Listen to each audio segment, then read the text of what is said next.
There we are. Right. Good morning, everyone. Thank you for joining us today.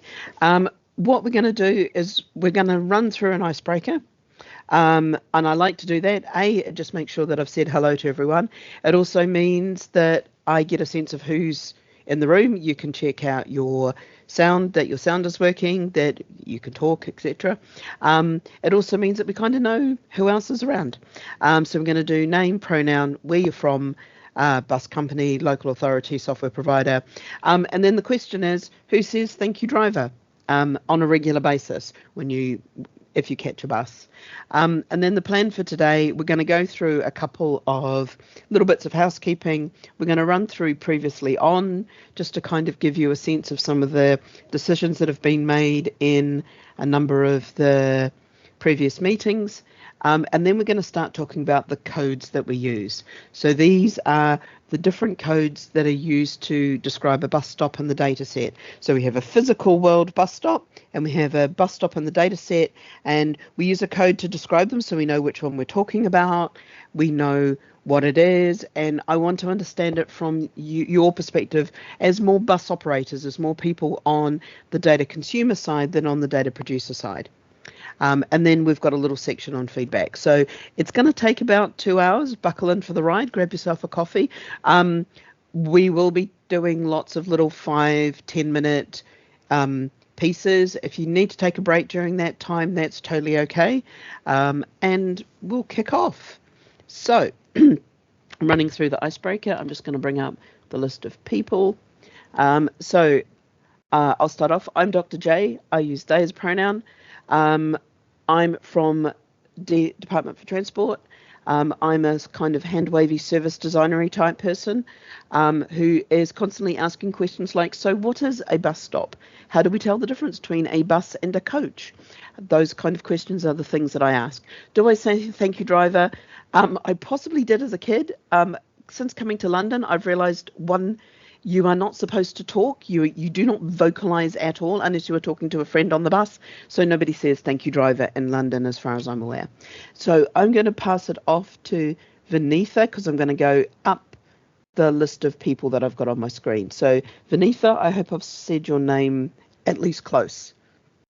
Yeah. I am Vinitha Jacob. I belong to a company. We are software providers of passenger information service and systems. And I was curious to know if this topic is good for us because we also provide real-time information.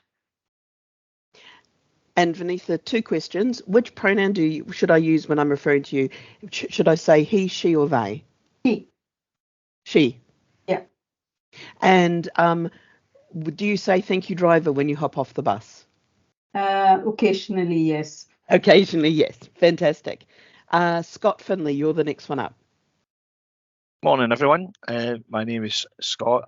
Pronoun is he. I work for McGill's Scotland West in the commercial department. We do a lot of things for some other companies as well. The McGill Scotland East brand and Explore Dundee. Thank you, driver. Yeah, I think a lot of people around our area will say thank you, driver. It's quite a common thing to be said around our area. So, Scott, just help me for a second. McGill's Southwest, are you a bus company or do you help bus companies work? I'm just trying to figure that out. We're a bus company in the west of Scotland, McGill Scotland West, yeah. Fantastic. I have almost no clue about. It's taken me a while to figure out. Stagecoach runs buses and Megabus runs coaches, and that confused me completely. Rebecca Chan, you're the next one up. I think you're still on mute. Oh, sorry. I'm Rebecca Chan from City of Edinburgh Council. I'm doing the bus stop data and the registration from the operators, the timetable, something like that. So I want to get more information about that. Excellent. And when I'm referring to you, which pronoun should I use? He, she, or they? He. She. Yeah. She. Yeah. Fantastic. Yeah. Okay. And do you say thank you, driver, when you hop off the bus? Yeah, thank you for the driver. And- Thank you very much. So if the driver is amazing. Thank you. Fantastic. Thank you. Andrea, you're the next one up. Hi, I'm Andrea Newman. My pronoun is she. I'm from Sharko, UK and Ireland. We're a company that supports the bus companies in smart cities. And I don't say thank you, driver, because I don't often use a bus, but I say thank you to every inanimate object you can think of. So the autonomous buses will be happy when you thank them. Fantastic. Exactly. Thank you for Anything that drives past me, I'll thank generally. that. Brilliant. Shalish. I'm so sorry. I am the worst at pronouncing names. That's okay, don't worry. So my name's Shailesh Mistry. I'm a he. I also work for Schwarco. I look after Northern Europe. Our main interest here is we bring in bus information, and then the councils within the UK decide how that impacts the traffic and whether they want to change routes and plans and that kind of thing. And as for bus drivers, yes, I always thank them. It's a difficult job sometimes. You're very well brought up. I was pointed out in the previous meeting that I was possibly the least person with the least amount of manners of everyone on the call. Hannah, you're the next one up. Thank you, Jay. Hi, everyone. My name is Hannah. I use she, her for pronoun, and I am a product owner from DFT. And yes, I do say thank you, driver. It's a habit that I picked up while I grew up in the Netherlands, and they always say thank you, driver. So I just brought that along here when I moved a couple of years ago. Thank you, Hannah. Amy Brown, you're the next one up. Good morning. I'm Amy Brown. Pronouns I use she or they. I'm Open Data Platform Manager at National Travel Line, and I'm based in Yorkshire, so we always say thank you to the driver, or probably Tarlov when getting off the bus. And Alex S., you're the next one up. Thank you, Amy. Hi, Alex Spencer, pronoun he, from the bus company Transdev, network manager. And yeah, I always say thanks to the driver. I always say hi as well. Fabulous. And Alex Clark, you're the last one up. Good morning, everybody. My name's Alex, he, him. I am a commercial officer for Newport Bus in South Wales. And I've got the joy of being right on the border. So I've got two sets of legislation, two sets of rules for everything that we do, which is always really interesting.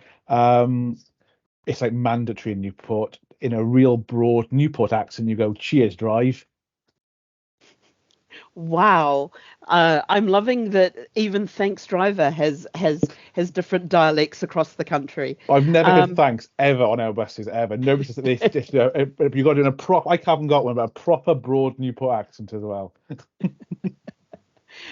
Nicholas, thank you for joining us. We're just doing the icebreaker introductions. If you want to take a breath, we're getting people's name, we're getting their pronoun, he, she, or they, and then we're getting where you're from, the bus company, local authority, software provider, and then do you say thank you, driver? And Not a problem. Not a problem. Yeah, I'm here. I'm Nicholas Lawley. I'm a commercial officer for Go South Coast down in Poole. Our software provider, for scheduling and that is Omnibus, and then we use Passenger for our web front-facing data as well. Thank you, driver. I don't personally say it, but I know of other passengers that do. Namely one who gets off at the same bus stop at me in the morning. And very quickly, when I refer to you, should I use he, she, or they? It's he or him. Fabulous. Thank you so much.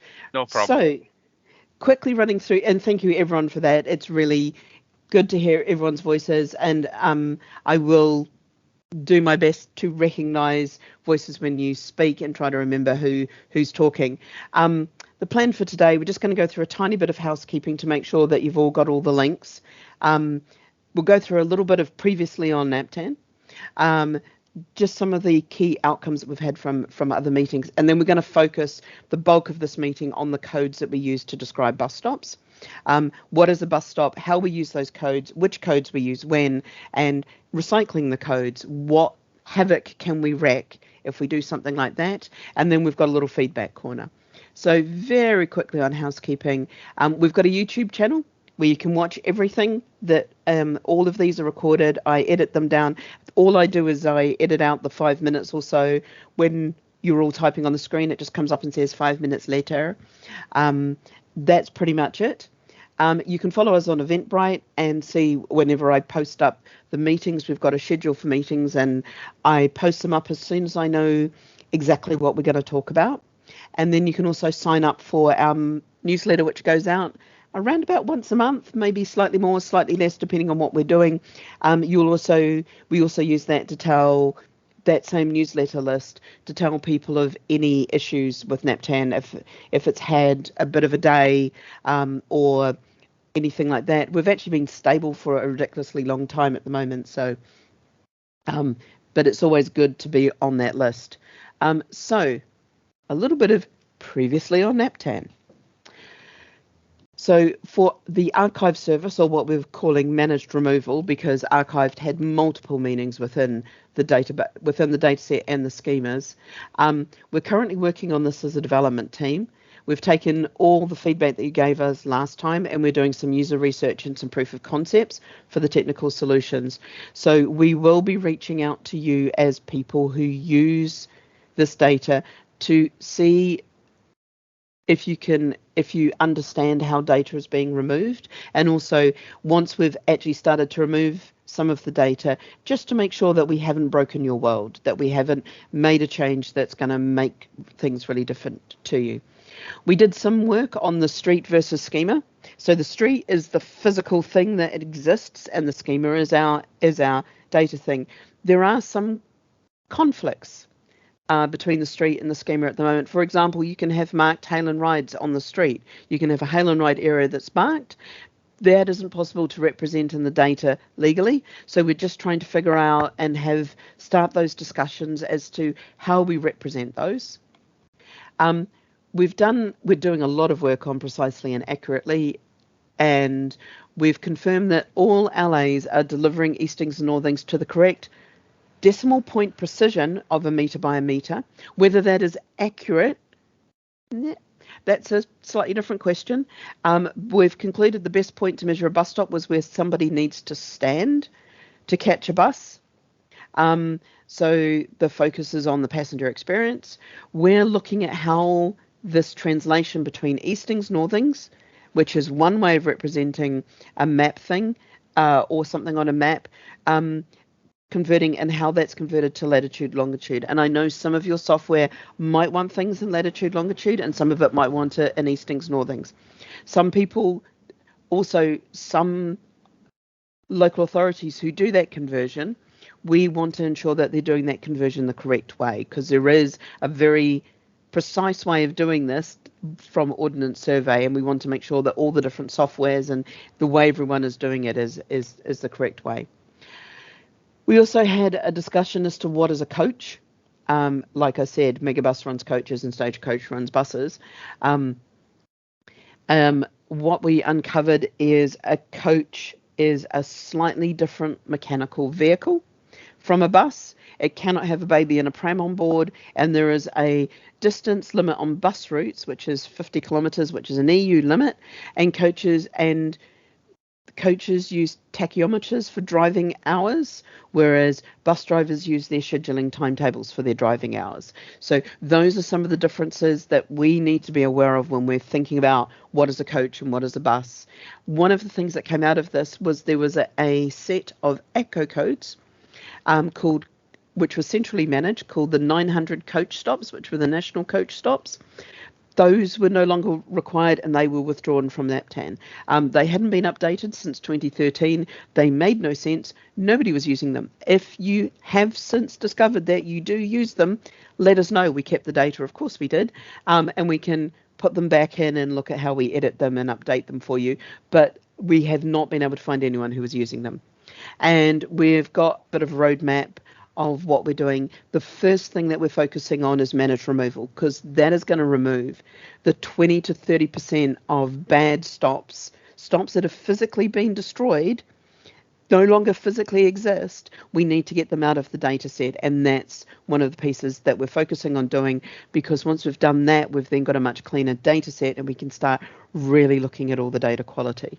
Does that make sense to everybody, and is there any questions about this previously on? Cool. So, deep breath, sip of coffee. We're going to move on to the codes we use. So, first off, what is a bus stop? We spent 6 hours discussing a bus stop, and we arrived at the decision that a bus stop is where the bus stops. Now, there's a whole legally and safely and all of that fits in there, but a bus stop is where the bus stops. And it's measured as a 1 metre by 1 metre square centred on where the passenger needs to stand to get on the bus. Now, this could also be measured on the pole.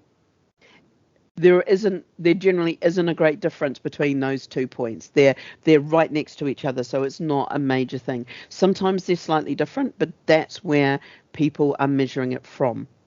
Now, this might be slightly different across local authorities. We only came into this the end of 2020, no, middle of 2022. So some local authorities might still be measuring on the S in stop or the B in stop or somewhere else, and we're just trying to get everyone to move towards the same measurement. It's measured in Eastings Northings, and it's translated to lat long using the Ordnance Survey standards and tools.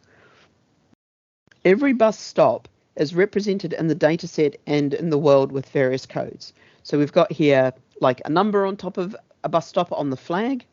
We've got an ATCO code number, which generally begins with 3 digits and then a whole pile of other things. And then we've also got the NaPTAN code number. And we also know that there are QR codes that are on bus stops. Does this notion of codes make sense?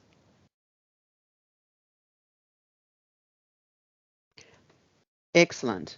So what I want to ask you to do, and I'm just going to I'll quickly show you how to use a sticky, because I know Mural might be relatively new to a few people. What I want you to do is just focusing on the ATCO codes and the NaPTAN codes. I want you to tell me how you think they are created, how you think that they work, and how you use them. So both for the ATCO code and the NaPTAN code, or the SMS code. Now, I really keen to get your viewpoint, especially as bus operators and people who are data consumers, really understanding how you think these are generated and how you use them in your systems, or whether you use them in your systems. So there's 2 ways of getting a sticky. You can double click and a little sticky will come up, or you can click on the little thing on the right, left, and you can choose a little sticky, and it will drop in. And the other thing you can do is you can copy. I just use copy and paste. So Control C and Control V to paste, or Control D to duplicate. Nice and simple. You can throw up a pile of them. Now I'm going to give us like 5 minutes just to go through this, and then I'll read through all of the stickies and get you to understand. If you've got any comments about a bus stop, if you put those stickies next to the bus stop, and I can go find them and make sure that they're totally related, and we can go through those questions. So I'm just going to start the timer, and we've got 5 minutes. 5 minutes later. So Rebecca, do you want to just quickly talk me through what problem you're having? I absolutely can't get to write anything on the screen, because it's, when I click it, they just only give me the stop sign, so I unable to do any. So if you click on a sticky, you can see how I've got the squares there. If I click again, so I'm double clicking and then I double click again and I can write in here. So it's not that intuitive sometimes. If you just keep double clicking, you'll eventually get a little cursor. Have a crack at that. If you still have trouble, write on a piece of paper the things that you want to say and we'll make sure that we've got them all in. Because I can't, I click the sticky, but it doesn't work. So I can't get it in the screen. Okay, if you try double clicking, if double clicking doesn't work, note it on a piece of paper and we'll pick it up when I read through everything and I'll make sure to come to you and ask you for if there's any other extra bits. Is that okay? Okay. Thank you. Thank you. Oh, my screen is gone. I think I have a problem because it's now everything gone. Okay. I think I need to leave and then come back again. It is okay. Because it's obsolete, can't see anything. Thank you. No worries. Thank you, Rebecca. Hi, Fatima. Good morning. Sorry, I'm late. That's completely fine. I'm just going to paste in, if I can manage to copy and paste, a link to the mural that you can see on screen. I'm in it. Oh, fantastic! Then you're well ahead. What we're doing is we're just going through and describing what is an ATCO code and what is a NaPTAN code or an SMS code. So how we think it's created and how you use it, and then the same for the NaPTAN SMS code, how you create it and how you use it. Does that make sense? Yep. Fantastic, thank you. And we've got about a minute left. So I will go through and read some of these out. I'm just going to move that over to here. Yeah, I still have a problem because it's all is black. I just only can't see the screen. Okay, can you see what I'm sharing on the screen here, Rebecca? No, it's black. It's nothing there. It's nothing there. I think maybe my side have a problem because obsolete. I only can see the list of the name, but it's nothing on your screen. Nothing on my screen. If you use the minimize maximize, that sometimes forces it to work. If that doesn't work, we're just going to have to do our best. And I will ensure that I read out everything, being aware that you can't see it. And if you have comments and feedback, that will be really useful. Technology is sent to triers, and I get to say that as a technologist. No, I try to minimize and maximum, but it's still nothing. Okay. Anyway, I just listen what you're talking about is without the screen because I unable to see the screen. It is okay. Okay. And any questions, anything I need to re-explain, just let me know. So okay. Thank you, Rebecca. So what I'm going to do now is I'm going to read all the stickies on the screen, and I'll try to organize them and move them around a little bit. And then if you've got any questions or comments, you can either just call out. It's a small enough group, just unmute and call out. Or if you want to be super polite or there's somebody already talking, just use the raise hand function. I can see it and I'll just call out that you're next and we'll talk through. So first off, I just moved the note about Eastings Northings off onto this what is a bus stop. Can you remind me, help me understand who wrote this? If you can just let me know who wrote this so that I know who's using Eastings and Northings.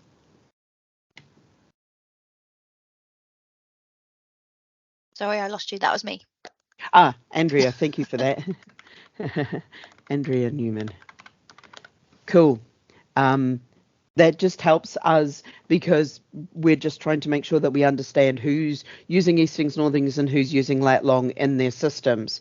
To be fair, we do use both, but from our customer base point of view, they would prefer it to as I've been told as of yesterday, they would prefer to see it as Eastings and Northings. I don't, but they did also tell me that they can't read Eastings and Northings and can't read Long and Lat, but I think it's just because they've been used to Eastings and Northings that seeing different numbers completely throws them. Yeah, no, I can totally understand. When we get more into the Eastings, Northings, Lat Long and the where, when we do some more work, you are definitely somebody that we will be having lots of conversations with, just to try and understand and talking with your people.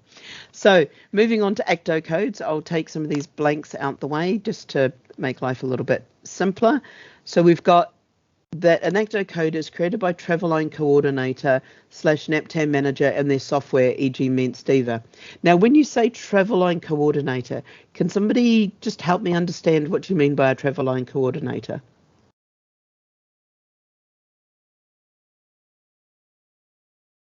That was me. In the Southwest region, some of the Travelline coordinators kind of have a dual role. So they are also the NaPTAN manager, but they also handle the data that goes into Travelline, so the timetable data and all that. But this kind of have a dual role purpose. An example is with Wiltshire and with Hampshire, where they basically look after both. Do you work with Andy Hull? Yes. That makes sense now. It's me. It's Nicholas. So you might remember from previously. Yes. Yeah. Previously on. Also, I have a dreadful memory for names, so you sounded and seemed familiar. I just couldn't place you. Thank you for helping me out now. So, okay, I've just put a note there. Created by local authority. Excellent. Created by Travelline. Are you talking about the same thing that Nicholas was talking about when you wrote this one? The person who wrote created by Travelline there.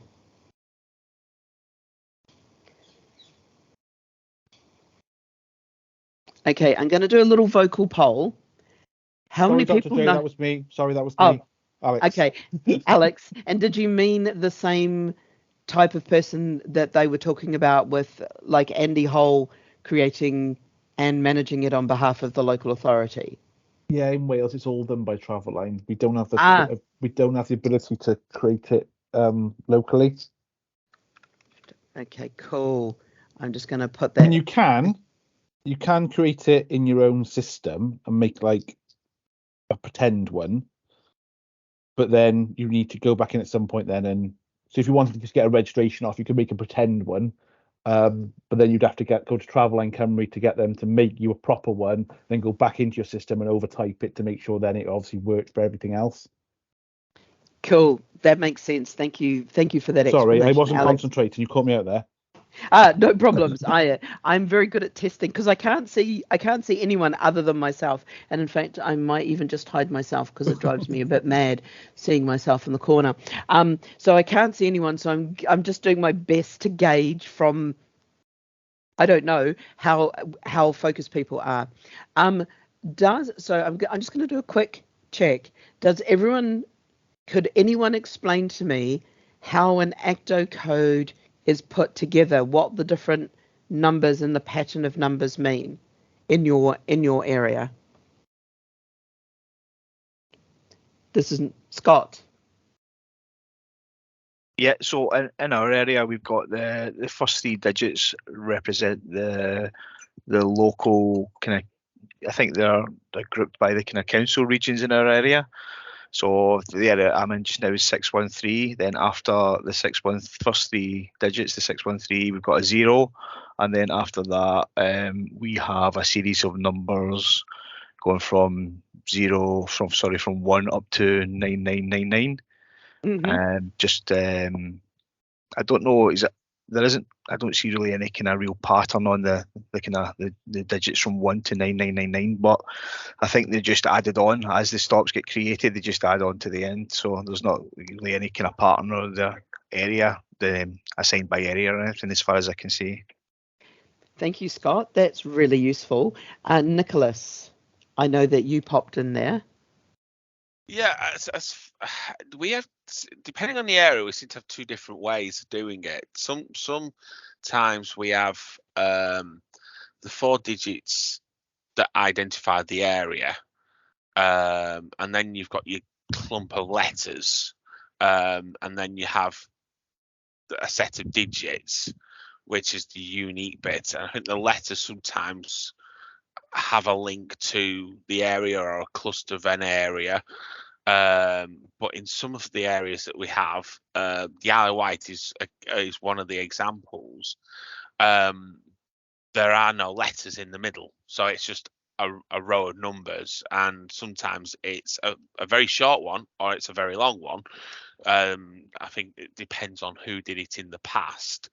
But then again, you have your initial 4 digits which identify the area, and then a number of digits at the end, which can be anything from 1 to 6 or something like that.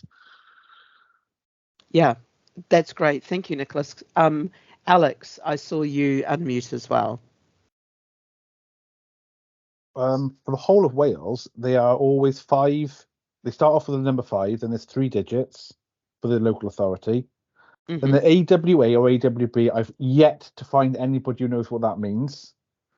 I presume the W in the middle means Wales, I assume, and then they're 5 digits at the end, and they're just literally, they're sequential. So every time you add a new one, it'll just be in sequence. But then, like, weirdly, like, I go to Gloucestershire, and it's like it starts with like the 4 digits at the start. So they're like 1600 GLA, which I presume is Gloucester, and then they're completely random. Also, is whether, like, some systems, whether there's a space in there. Some systems need a space, and that really throws you out. When you say some systems need a space, could you just kind of help me understand and see that? And we can do it offline if you've not got it to hand. I've done something recently, and I tried everything. It wouldn't work, and I had to put a space between, in the Welsh ones, I had to put a space between the 5530, and then I need to put a space before the letters. I can't think what that was. I'll do it recently. While we're doing this, I'll have a search on my emails. So I've got a number of emails to a help desk. I'm sure I have. Oh, excellent. If you just forward one I'll through do that to me, my contact details are off on the right. Yeah, no problem at all. Thank you so much. Is there anyone else who knows how ATCO codes are put together? Amy, I'm not going to call on you because I know you probably do know. I'm going to ask you then another question. Do you ever create a sneaky, if you're a bus operator, do you ever create a sneaky ATCO code to make a route work? All the time. Yeah, same here. We've done that in the past as well. Yeah. Yeah, we've done it as a holding thing until an actual code is created. Usually, it allows us then to sort of get a publicity or something printed quickly, and then we can just update it properly once the coordinator's been able to amend accordingly. Good to know. Good to know. There's some checking that I want to look at as to how we do that. But yeah, it's good to know. I'll come and ask you some questions in a little bit. So how we use ATCO codes. We use bus stop name, but this can be hard to work out where on a map the bus stop actually is. So when you're using, I'm just trying to understand. So you use an ATCO code to help you find the bus stop name and find it on a map, or am I conflating this with the Eastings Northings question?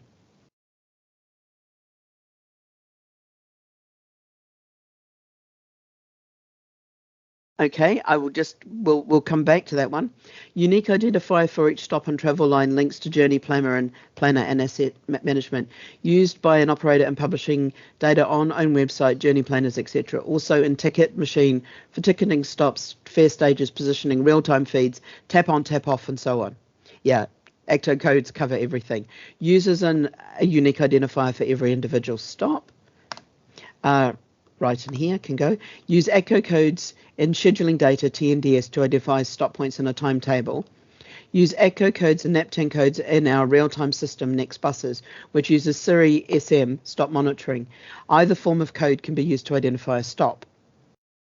Excellent. There is going to be a whole thing about real-time management and real-time messaging at some point. NaPTAN SMS, how we create it. So we're going to move on to that second. Now, it's often called the shorter code, but in some cases it's the same length as the ATCO code. So this used to be called, this is an SMS code that on an old Nokia 510 and things like that, you could type it into the keypad on those phones. So that's what some of those numbers were about. We think it's created as part of the stop creation at the same time as the ATCO code, maybe, and it was created by the local authority. Does anyone know how the NaPTAN codes are put together, and do you see them? That's question one. And question two is, does every bus stop have a NaPTAN/SMS code?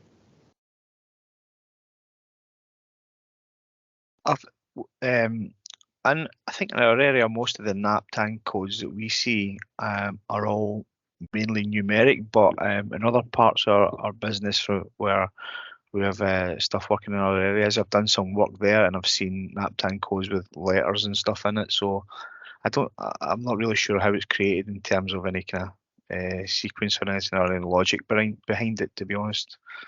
And I don't think it's required.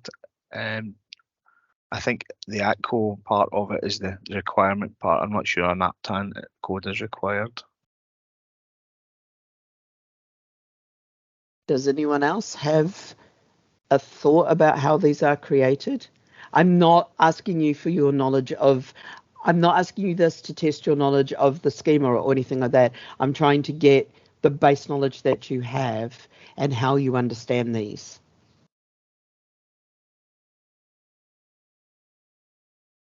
I think there is some sort of logic to it, because codes in a certain area seem to all start with at least the same letter or the first couple of letters.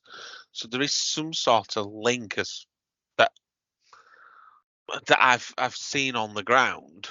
I have noticed that a code in Dorset will be different to a code in Hampshire in terms of the first couple of letters, certainly.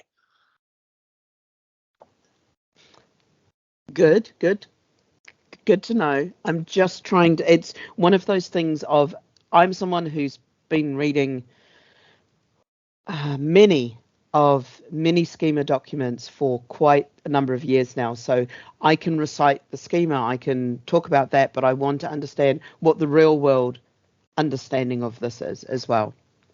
So how we use these NaPTAN SMS codes, there's an SMS service. I take it that's the number that you message with your SMS. Is this something that you send a text to or an SMS to, and it sends you back like the next bus will be?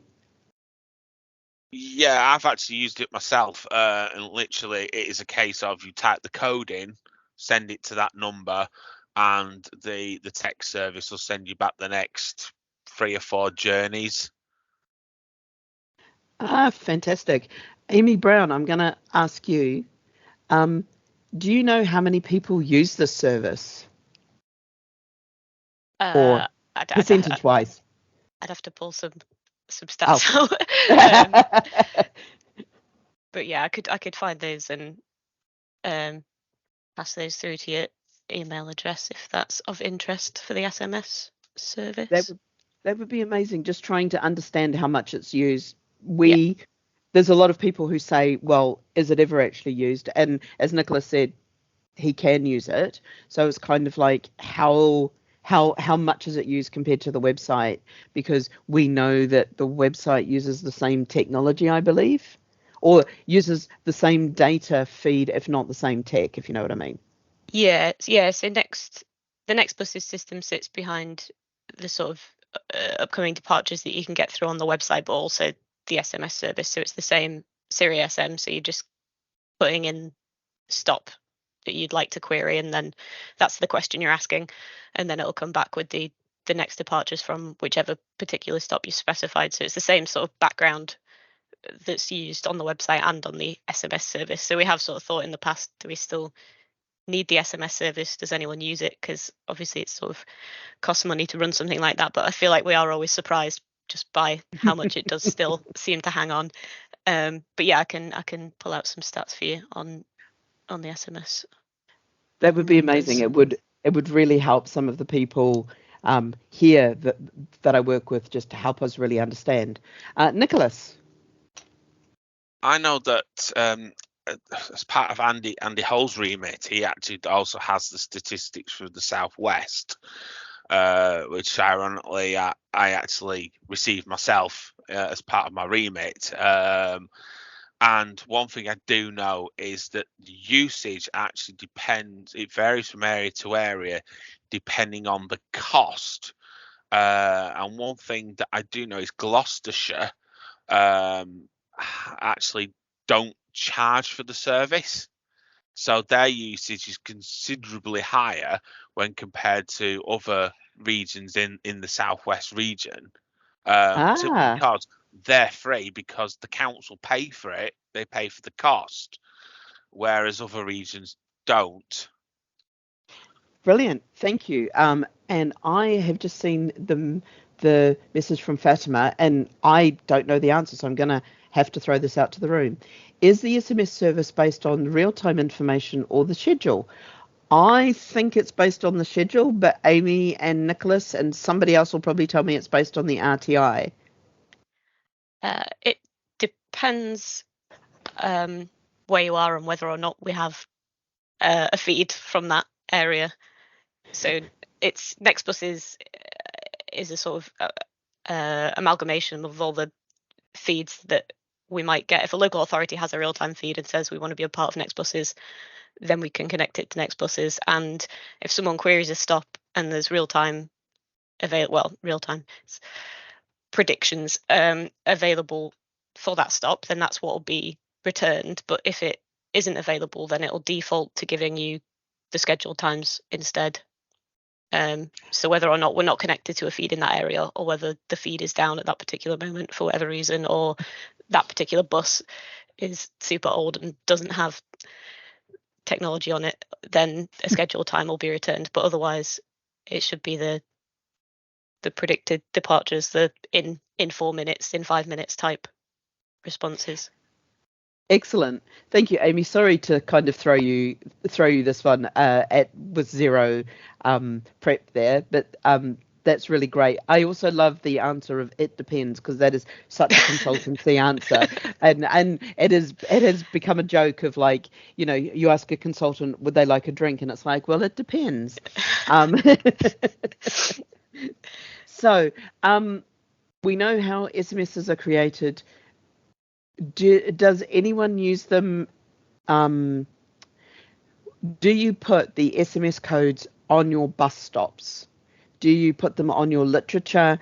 Do you put them on your flags? Do you use the NaPTAN SMS codes in the stuff that you give to your passengers? Or do you use the ATCO codes or just the names? Scott, I saw you come off as I asked the extra question. Yeah, it's primarily ATCO codes there that we use in our area, and that's where we put on our roadside publicity and stuff. Those are the codes that we use in our web and app and stuff like that. We don't really use the NaPTAN SMS stuff at all. And Nicholas, you're going to tell me the Southwest does it completely the other way around, aren't you? Well, a lot of the roadside, in terms of the printed publicity, is actually done by the operator in certain regions, and where we print our own, we don't put the code on. We used to, but that was because it was automatically generated by the Omnibus software, whereas the newest version actually doesn't do that anymore. But we kind of, because we've introduced the QR codes instead, they've replaced it really. In some areas, I do know that the local authorities put up a little plate which has the code on it and also has the instructions on how to use it, because it kind of has the 84268 in a sort of keypad mode with a big arrow going around it to sort of to picture it. So that is common in some areas, but again, it's kind of being phased out where stop poles have been replaced or lamp posts have been replaced and things like that. So it is going by the wayside. Although one thing I do know, because I'm a northerner, is that Greater Manchester still actually put them on the bus stop flags, and they actually have the code on the flag and also the number next to it. And it says text this code too. So I know they still do it that way. So Rebecca, I know that via Iona that Glasgow still have the codes on the flags as well. Do you do that in Edinburgh? Do you put any codes on the flags at a bus stop? We put the ATCO code on the bus stop flag.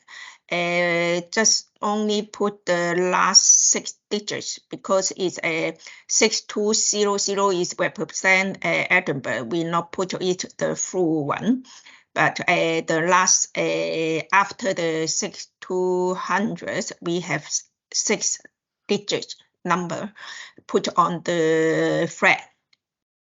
And that's used to tell the different bus stops apart if they've got similar names.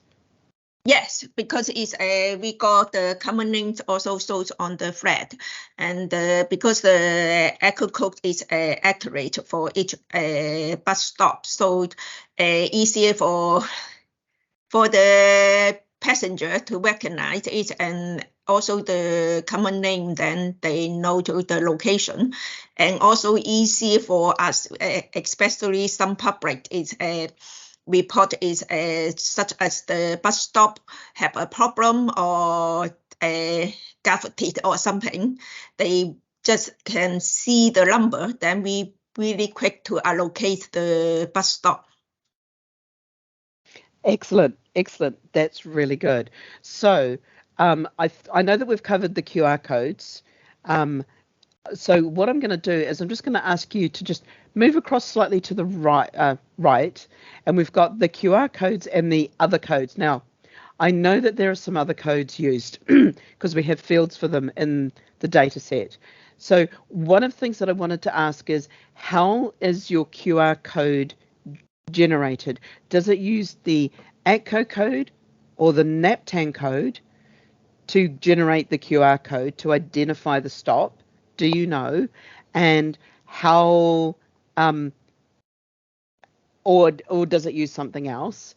If you use QR codes. And then the other one is, we've got some codes called plate code and clear down code. So I'm going to give you like a couple of minutes just to tell me if you use these, how do you use them, how you create them, and what they are in your world, in your worldview. So I'm just going to put it up for put the timer on for 5 minutes. And I'll just give you that time just to think about those other types of codes. So what does your QR code use to identify the stop? And this plate and this clear down code, do you use it at all? Does it make sense to you? And if there's another code, tell me about the other code. 5 minutes later. Did I do my usual thing of thinking I set a timer and completely forgot to set it, and nobody pointed out that I didn't actually set the timer running? You haven't, Jay. How many minutes has it been, Hannah? You have a sense of time passing. I do not. I think about 2. Okay, I'll set it for about 3 minutes. Sorry, that is when I say that I'm setting a timer and I don't actually do it, let me know. Otherwise, this could be like 5 minutes or 50 minutes because I have no sense of time passing.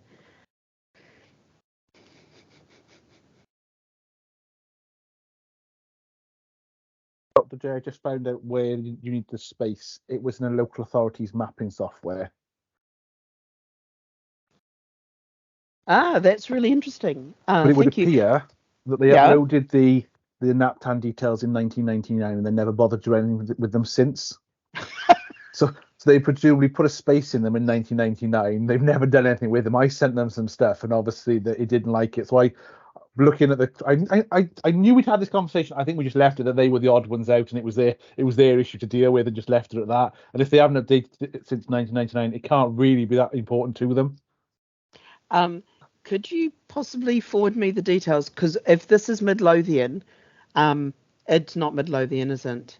Is it? No, it was some software they were using. They never came back, so I assume they sorted it. I will get back in contact with them first, find out what happened, then I'll send you the details. Because maybe they managed to sort it by putting a bit of code in or something. Yeah, it'd be really good to know. But thank you, Alex. No problem at all. Yes, I know that we recently got rid of recently, I say within the last 2 years, we got rid of an Amiga computer that was being used to run a part of a local authority's NaPTAN systems. So I'm very aware of the recency of some of the software that's being used.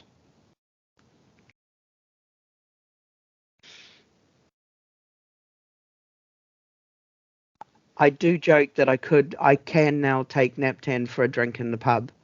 It is old enough to take to the pub, and give it a pint, which is sometimes the.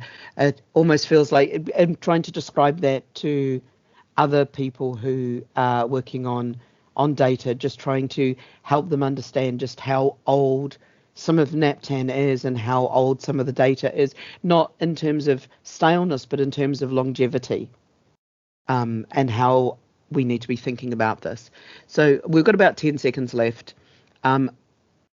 Thank you for everyone for putting these last little pieces up. I know this bit has been a bit slow and pedantic, but it's really trying to understand how some of these pieces are used, because it helps us make a lot more sense of it, and also stops us breaking stuff when we try to do things. So QR codes. QR codes are generated by OmniStop Design and linked to the ATCO code. Again, we've got somebody using OmniStop Design using the ATCO code. Amy, can I just double check the travel line API doodad, because that's the best I can do, that uses the SMS code or the ATCO code? For next buses, you can query either, use ATCO or NaPTAN code, and it'll be able to give you the departures for that stop. Oh, excellent. That's really good to know. So it links to stop departure board and passengers website, so customers RTI in place where roadside infrastructure is not in situ. QR codes at stops in some areas link through to next bus stop Mobi using ATCO in the URL. QR codes link directly to a website showing live departures for that specific stop. When you say your website, is that as a bus operator or as a local authority? Just help me make sure. Sorry there. Yeah, it's we generate our own roadside publicity in most of the areas we operate in. So we have QR codes on that, and the code links directly to our own website, just with the live departure times for that stop. Scott, could you drop an example of one of those, of that website in the chat for me? Yeah, sure. Do that now. That would be amazing. Thank you. And on plate and clear down codes, I'm guessing because we haven't written anything, nobody knows what these are and nobody uses them at all. Is that correct? Yeah, I've no idea. I've never had any experience of those. That's completely fine. I thought as bus operators might know clear down codes, because I believe in previous times they were used when it was a radio signal or something when you passed a bus stop, and a radio signal would go from one to the other to say, hey, I've passed this bus stop and you can now say that I'm moving along, or something like that. It was kind of real-time information before proper GPS real-time information was available. Or is this so old that nobody knows about it at all? Nicholas? I think now that a lot of operators are using Ticketer, and Ticketer uses ATCO codes as part of the Siri SM, VM, or whatever feeds that get generated by various systems, the Ticketer knows when it's passed the stop according to its ATCO code because it uses GPS. And each stop has an envelope, which is about, say, 20-25 meters around the stop. So as soon as it's left that, it knows to move on to the next one. And likewise, it works for things like next stop audio as well. So again, because they have an envelope, and once they've left, it triggers the next stop. So yeah, a lot of it uses the ATCO codes nowadays instead. That's really good to know. Believe it or not, I know that London does it differently, but then London does everything differently. So what I'm going to do is I'm just going to take you through a little journey. And yes, I realize this journey is also a bit nonsensical in some ways in reality, but I want to figure out when we use which codes and just make sure that I've understood at which time, at which point in the system we're using the different codes. So NaPTAN, it's often called the best data set you've never heard of. I know that we are users of it, but literally nobody else knows about this. Even some of the people further down the stream, when I talk to them about it and further inside DFT, I'm like, this is a really important data set. And they're like, it is, but you've only got 200 users. And I'm like, and yes and no.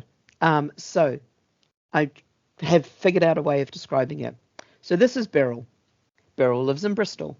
Beryl wants to see her friend Beverly. Beverly lives in Birmingham. This is Beverly. So this is the journey that we want to facilitate. Beryl lives in Bristol. She wants to use public transport in all its myriad varied ways to get to Birmingham to see her friend Beverly. And Beryl uses a travel planner. So what I want to look at is across this journey, just thinking about buses, try and understand which code when. So here we have a local authority building a bus stop. So they have a proposed bus stop, they have the planning of putting a bus stop outside somebody's house, and they have the provision, the putting the bus stop in the ground, marking the road, all of that stuff. They then take the data for that and put it in the NaPTAN data for a local authority, which is then joined together into the national NaPTAN dataset. As far as I'm aware, as bus operators, you download or your systems get some of this NaPTAN data, and you then use that for building routes, for planning how you're going to put your buses around those routes and the frequencies and times, and for your staffing. You then have your on-the-bus systems when somebody is driving around those routes that does the next stop, that does the ticketing, and also allows you to know the fare zones so that the person is charged the right amount. And then there's also the real-time bus information around the fitment to schedule, around any incidents that have happened, and where is the bus? Like, is the bus 5 minutes away or 20 minutes away?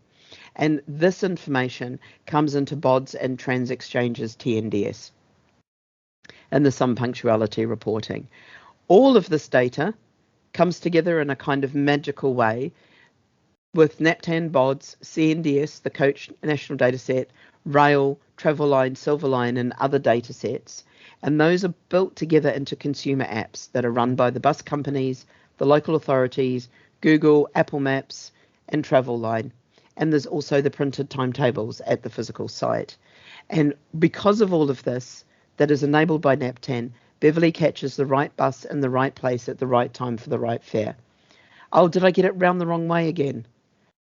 My apologies, Amy. I will quickly go in and correct that while you all put stickies up. It's okay. I thought it was NTSD, but it's okay.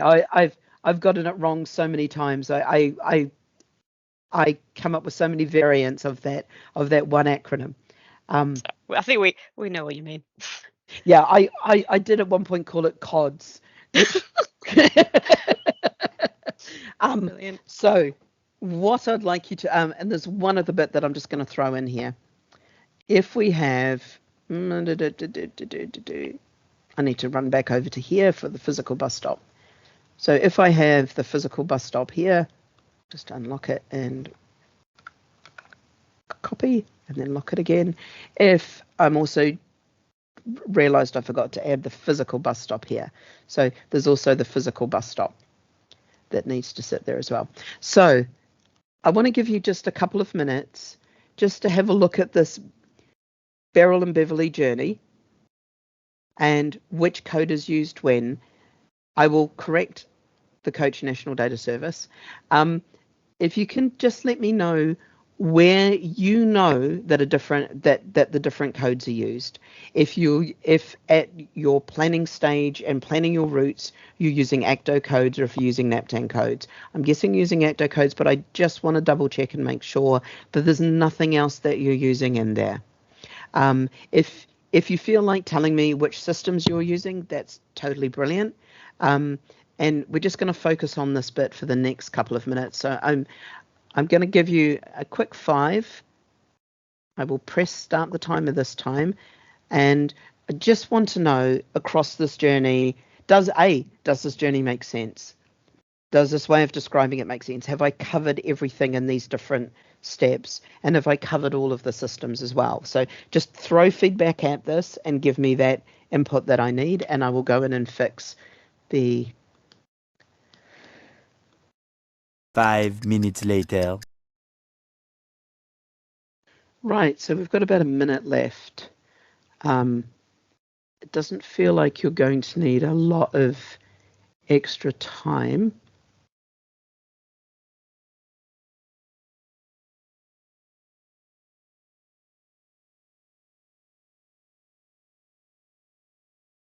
Yes, I'd forgotten the passenger website. That's my bad.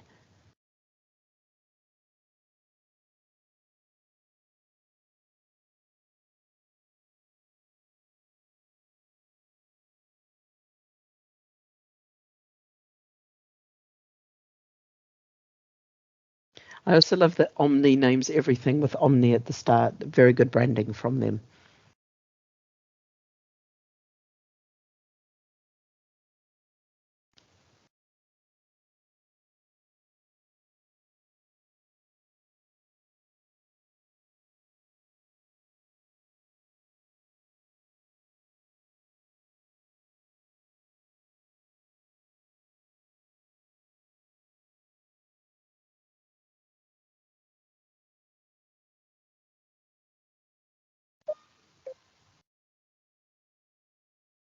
Excellent. So I'm going to read through from the top. If you've got any queries or questions, just yell out. I really appreciate all the feedback. So no comments on that. So which code when? Only looking at buses. So the local authorities provide the ATCO code, location descriptor, the ATCO codes created in DIVA. That's great. At the routes planning and staffing things, we're using Omnibus, which is OmniTimes, OmniRota, and OmniBase. Now, I don't know OmniBase. If somebody could give me a 2-minute quick explanation of what OmniBase does, because I can guess the other two. OmniBase is the actual scheduling program. So a schedule will import the timetable data from OmniTimes, and then that's where they'll allocate duties and buses to specific workings. And so that is effectively the entire structure of a depot's output, vehicle output and driver output, and then that is imported into OmniRota, where the schedules can create the specific rotas for the drivers and place the duties in them. Great. That makes so much sense. Thank you, Nicholas. That's really useful. And then on the bus systems, we've got Hanover, Ticketer, and Ticketer. I haven't heard of Hanover before. So do they do the next stop announcements for you, Nicholas? Yes, they do. Hanover is principally well known for the destination displays that you see on the vehicles themselves. However, they have also branched into Next Stop Audio, which is linked up to the destination screen, but also takes the GPS feed and is linked up to the can be linked up to the ticket machine. But principally, the driver puts in the destination where the bus is going, and then that feeds down to the next stop audio system, which then tells that system, right, I'm on route 14, I'm going to Royal Bournemouth Hospital, and it'll then kick in the stops as it goes along. But that is clever enough to know that if a bus actually goes off route or there's variations, the GPS will kick in which variation it is. So it's quite clever that there's another provider called Mobitech. It basically do the same thing. They're principally known for destination displays, but they also do next stop and audio as well that other companies use. Thanks, Alex. I really appreciate your time here. Thanks, Nicholas. That's really good. I've put in Mobitech as well. Scott, is this the same for you up in Scotland? Yeah, principally we use Mobitech on our vehicles. Some of our coaches have Hanover systems, but yeah, in the main it's Mobitech we use here. And do you use omnibus systems as well? Yeah, we use all the Omni stuff. Yeah, times, rotor base and stuff, stop design. We use all of that. Yeah. Fantastic. There's part of me that almost wants to go and ask somebody to come and spend a day in a depot that's not in London, just to see how some of the stuff fits together and to see how you grab the ATCO codes and the NaPTAN data on a time basis. But I need to figure that things out. Mobitech is now called Luminator. Of course it is, because I'll just quickly make Mobitech spelled correctly, and it's now called Luminator. I'm surprised it hasn't dropped the O so that it becomes Luminator, because that's the modern parlance for software. So looking at the real-time bus information, we have ticketer, passenger, and the Siri feeds. Thank you, Alex. Omnibase to create the schedule, OmniRotor to create the driver's duty rotor, Omnibase and TransExchange Exporter to create the RTI data. That's brilliant. Thank you, Nicholas, for that. Passenger website app provides live updates supplied by the operational team. So the passenger uses the RTI feed from the bus. So this is the GPS system and the feed from the bus, and passenger picks it up and uses Siri RT, I'm suspecting, to then plot that on a map or to say, this is where your bus is. Is that correct?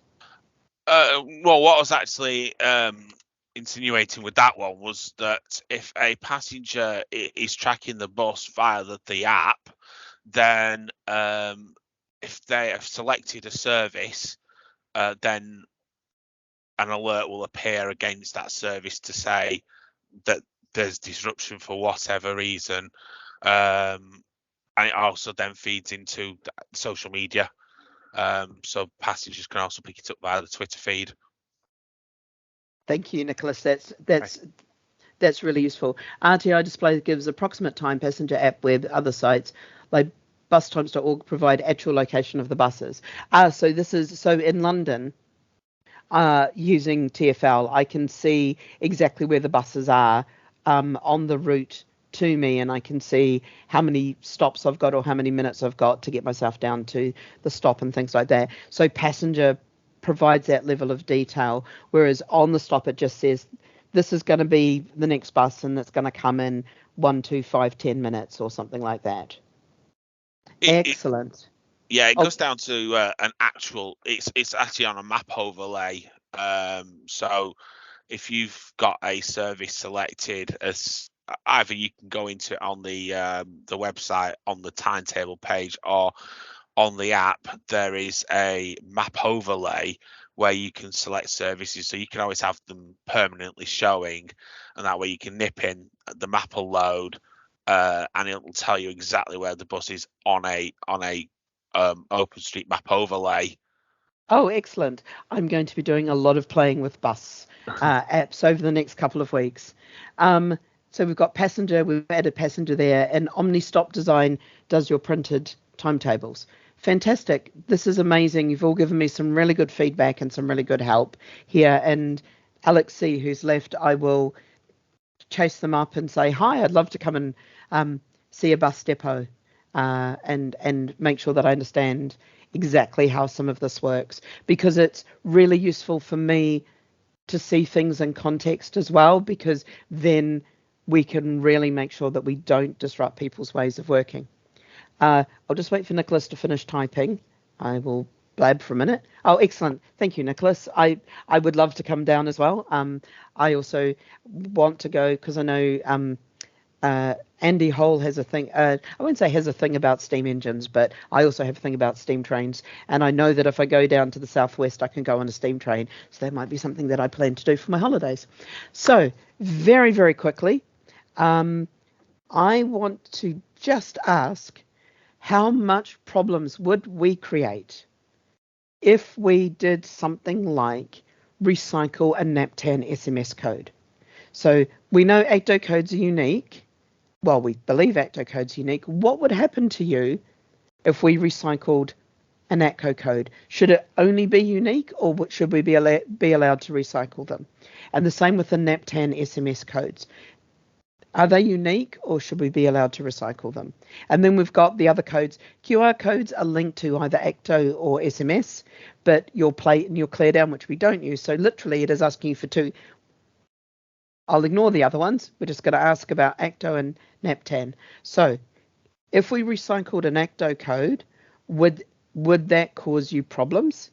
And if we recycled a NaPTAN code, would that cause you problems? So just duplicate the sticky there and either put it on unique or can be reused. And Amy, I'm especially keen in your feedback on this because I know that you know the data pieces that you're doing, and I want to make sure that whatever we do ain't going to break you.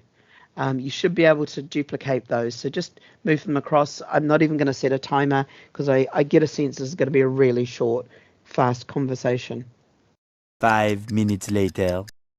Okay. So just really super quickly, if we, and this comes up from a question that was raised when we were discussing managed removal service, because some local authorities have followed a very rigid structure on how they create their NaPTAN SMS codes, and they have started to run out. I didn't think that was possible, but they have. And they want to know if they can reuse them. Otherwise, they need to go and kind of break the pattern that they've been using. So I'm just trying to get a sense from bus operators and people downstream. If we reused a NaPTAN SMS code, would that break anything for you?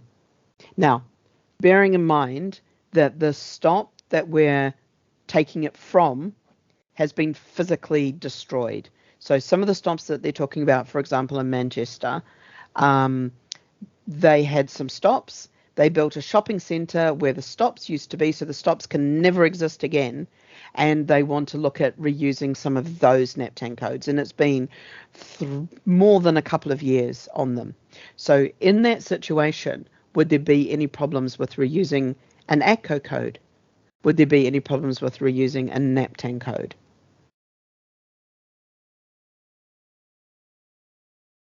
Anyone have any thoughts on that? I'll just start randomly pointing to people if you're not careful.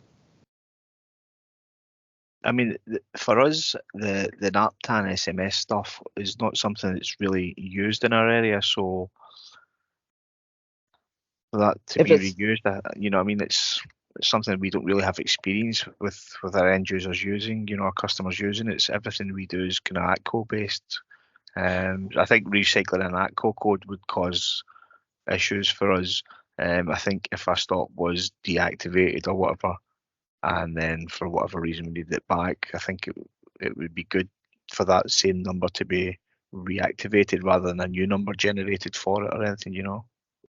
So if you had a stop, and I'm just trying to think of, if you had a stop and the road completely changed and got closed and was rerouted, so there's a stop that you can't physically get to, and we use the managed removal service to remove that stop, you'd never want to use that ATCO code again.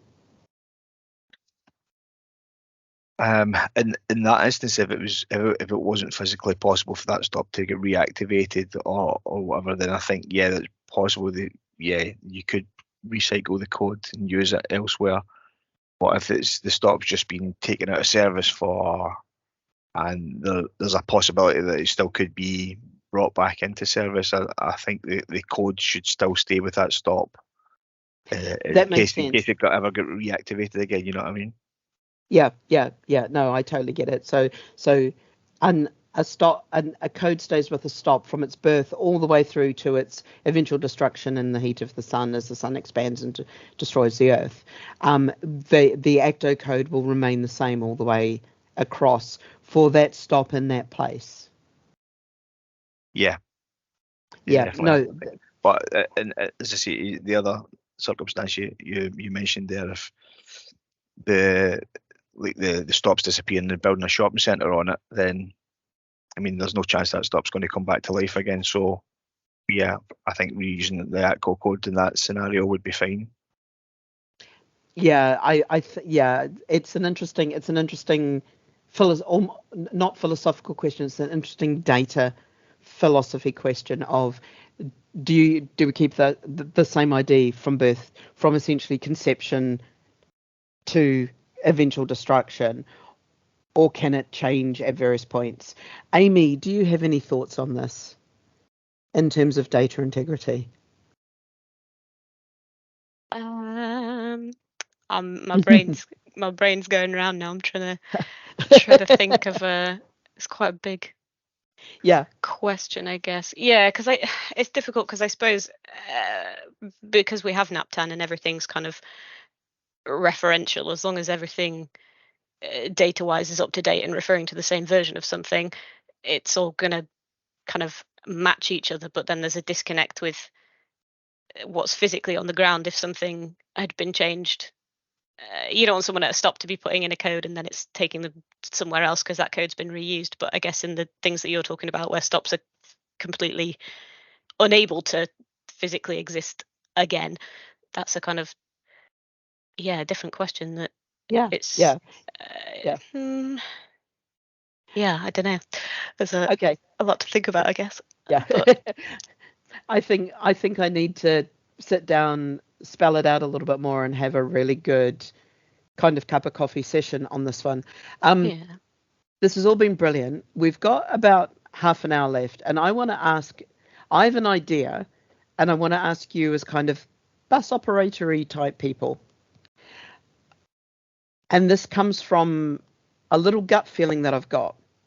So I know that there are some people who are who need to put in their bus depots and are kind of creating stops that are outside of NaPTAN to put in, for example, some of their depot stops. And what I want to understand a little bit is I have a theory of why you need to do that, but I want to understand if my theory is right. So I think you're putting in the depot stops because from the end of a route to the depot is still time that a driver has to drive. And you still need to know that the driver finishes the route, kicks the people off the bus, and then drives to the depot and does that in a particular length of time. You need to know when they've arrived in the depot that the bus has arrived so they can go through cleaning and all of that, and the driver can go for their break. So there needs to be depot stops, even if they're not managed by local authorities. Is this kind of understanding of the world correct? I would say for the councils who use the bus data, that is definitely correct, because they need to understand how long a journey takes, and if there's reasons why a bus is late to a depot. There's roadworks on the street. They can see that. They can see that the road's taking longer. There's a big accident, anything like that. They can then have a look at that data that's made the bus that late and work out if they need to put other traffic principles in place to divert traffic around the city. That's really good. Thank you, Andrea. I hadn't thought of that one. Anyone else who's a bus operator or who's working in that, like Scott, Nicholas, Alex, do you have any thoughts about that? We are actually in a position where the three of our depots actually have stops right outside them, so we just use those as kind of start and termination points, so we don't have any need for creating depot stops as such. So your depots and the last stop or the first stop are kind of co-located. Yeah. For the entrance to 3 of our depots, you have a stop on each side, so which is pretty good. We don't have to create any kind of fake depot stops or anything for that terms. Alex. Yeah, just a couple of examples. So we have like dummy NaPTANs, our bus depots, because we have journeys that finish at the depot. So it's not an official stop, but we know that if any passenger wants to get off at the depot on the forecourt, there's a curb high enough for them to do so. So it's not an actual bus stop, but if anyone wants to get off there, they can do. So we do have NaPTANs for that as well. And those NaPTANs aren't held in, they're fake NaPTANs. They're not in my NaPTAN data currently. I think I'm not putting you on the spot. If they're not there, they're not there. I totally understand because I can see them. Amy and a few people have helped me find them before, so I know that these dummy depot stops exist. No, I think they've all now been added in because we can't have dummy stops in our data because BODs will now reject them. Yeah, and this was almost one of my thoughts, so that's really good to know. Another example is at the entrance of a bus station. Mm-hmm. So when the bus physically turns in to the entrance, we'll have like a terminal NaPTAN. So that's so we can register what time the bus arrives at the bus station. It's a NaPTAN in the data, but again, it's not an actual bus stop where people can get off. Yeah. No, that makes a ton of sense. And this is part of disambiguation, I think of is the correct term, but I'm trying to think of it's trying to tell things apart a little bit, trying to tell the bus stands where a bus needs to stand and wait from a bus stop. It's and using stand in this is a place where a bus waits before it starts its route, and sometimes people can get on those and sometimes they can't, but they're often the last stop on a route, so they need to be in there in a specific way. And how do we tell a passenger that you can only get off at this stop, you can't get on a bus at this stop? And how do we allow you to build depots in a way that's controlled and gets you to put them in, but they're not registered as a public stop if you don't want it? This is a weird, edgy little problem that I'm trying to just spend a little bit of time pondering on. Nicholas. We don't generally use dummy codes in public-facing data. The only dummy codes we tend to use are internally. And for depots, that is simply for working out mileages. Because we need to mileage up our dead movements as well as live ones for things like BSOD claims and things like that. But like I said, public facing, we don't use them. We don't need them. We don't have any routes that actually go to a depot apart from one in Swindon, but we don't advertise it as going into the depot. The public use the bus stops outside, which are in NaPTAN, because they are ordinary marked stops on a road. But otherwise, no, not from us. Some depots do have NaPTAN ATCO codes, but I think they're more of a legacy thing from when NaPTAN was initially created, and some coordinators added them in. But other than that, yeah, we don't. Like I said, we only use them internally just for our purposes. That's really good to understand, because I know that there's a number of bus stops that have like 777 or 999 on them that show in some sets of data and not in others. And from where they are, I believe those are depot ones, and they're dummy ones, and they're the ones that often are flagged up to me as like, why are these outside of NaPTAN and what's going on? So I'm just trying to explore some of that theories that I've got about why they exist and how they exist. Alex.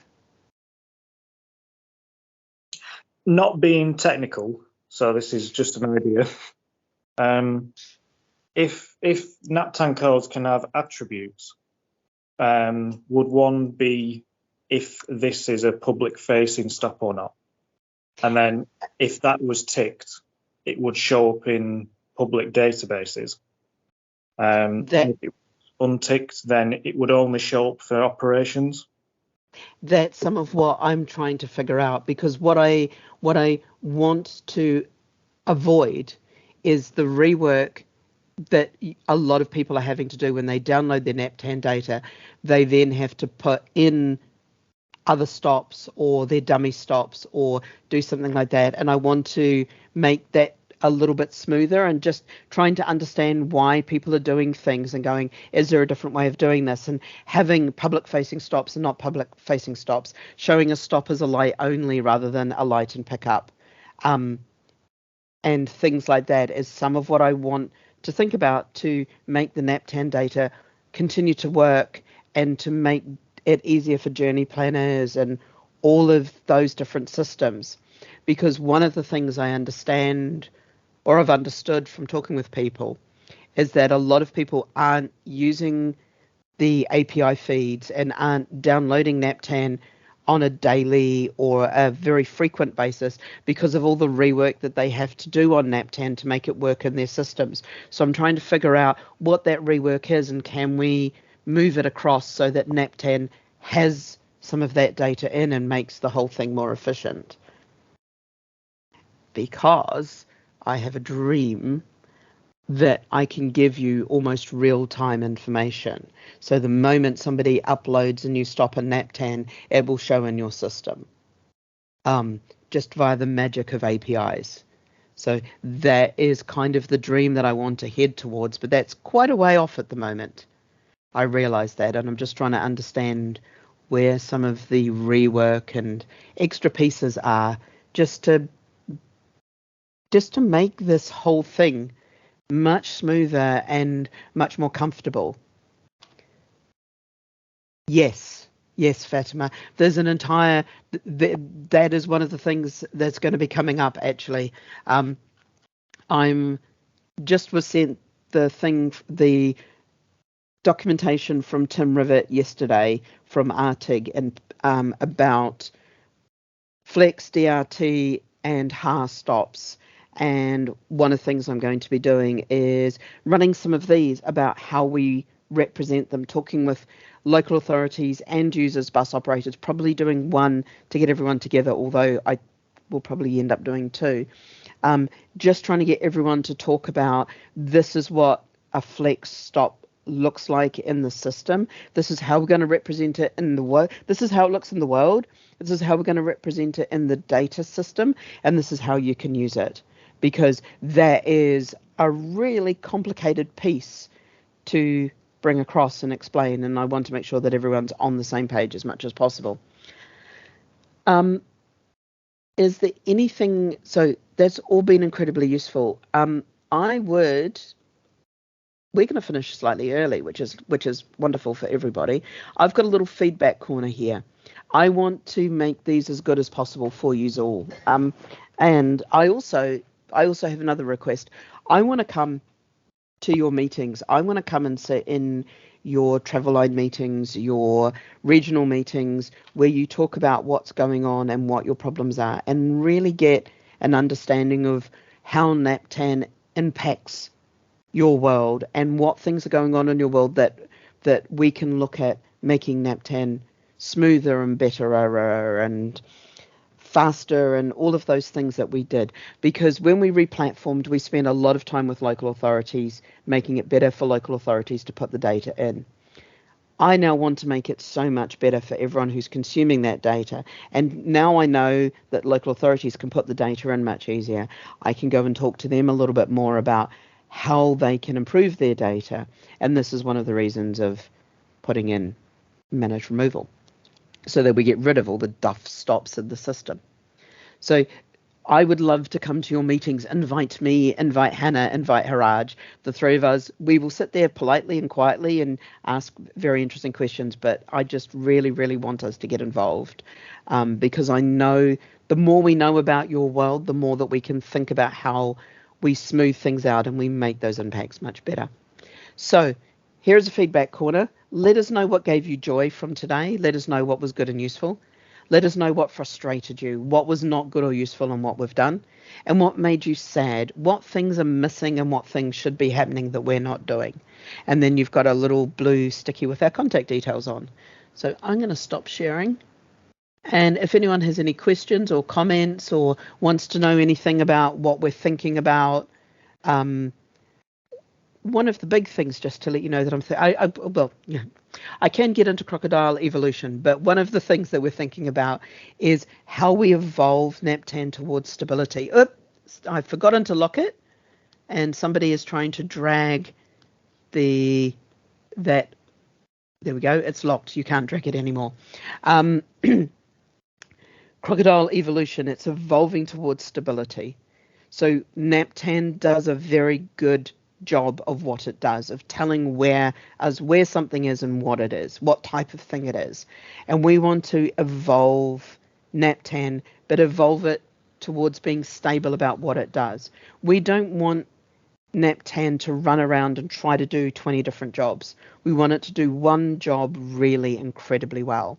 And we want it to be stable and evolve and still be around in 2050. Now, in 2050, I ain't going to be working.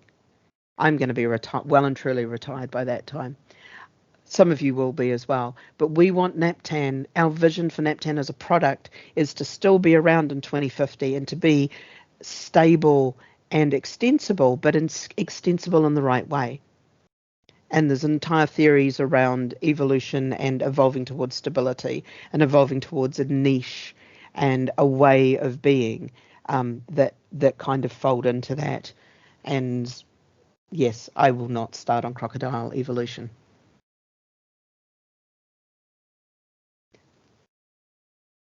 Other than that, thank you everyone for your input today, for your feedback.